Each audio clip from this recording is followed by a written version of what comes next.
ទីមួយពេលខ្ញុំឃើញកូនខ្ញុំស្លុតអាកន្លែងចឹងក៏ហើយពណ៌ធ្លាក់សាច់មកទឹកដុំបងហើយសពុតគេសាច់ជាប់នឹងសពុតរៀនតាមផ្លូវខ្ញុំសប្បាយใจខ្ញុំថាបើសិនជានិយាយទៅតែ1នាទី5នាទីអត់មានអ្នកនៅបងកូនខ្ញុំគឺអត់รู้ទេរបួសវិញបងឲ្យសោះសាច់ជាពិសេសកន្លែងពណ៌នេះដាច់លឹកជាហើយជើងនិយាយពីឃើញកូនណាខ្ញុំស្រក់ទឹកភ្នែកបងនិយាយពីអាណិតកូនគ្នាស្រែកយំស្រែកធ្ងោម៉ាក់អើយជួយកូនផងហើយខ្ញុំនេះជាម្ដាយខ្ញុំចង់ឡើងចង់នេះមែនតើបងឡើងពូលអានកូននិយាយឡើងចាញ់ចាខ្ញុំសូមអរគុណទៅដល់លោកជំទាវអិចវិញស្រស់និងបងប្អូនដែល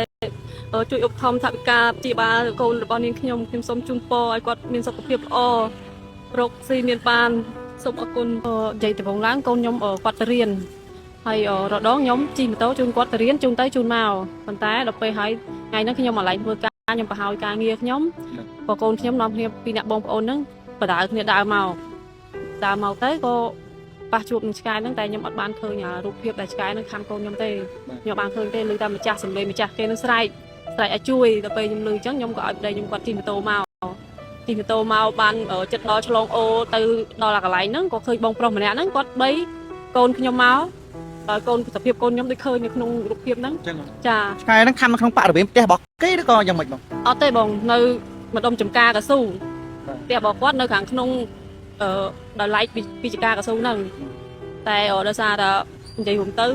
បើម្ចាស់គាត់អត់ចងបើម្ចាស់គាត់ចងទៅគាត់អត់មានបញ្ហាអីដែរឥឡូវកូនបងជិះម៉ូតូពេលនេះគឺក្រុមគ្រូពេទ្យកំពុងតែ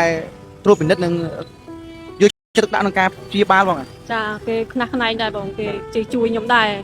របួសកន្លែងណាខ្លះបងដាក់ឲ្យបញ្ជាក់បាននិយាយរបួសវិញបងឲ្យសោះសាច់ជាពិសេសកន្លែងពណ៌នេះដាច់លឹកជាហើយជើងនិយាយពីឃើញកូនណាខ្ញុំស្រក់ទឹកភ្នែកបងនិយាយពីអាណិតកូនគ្នាស្រែកយំស្រែកធ្ងោម៉ាក់អើយជួយកូនផងហើយខ្ញុំនេះជាម្ដាយ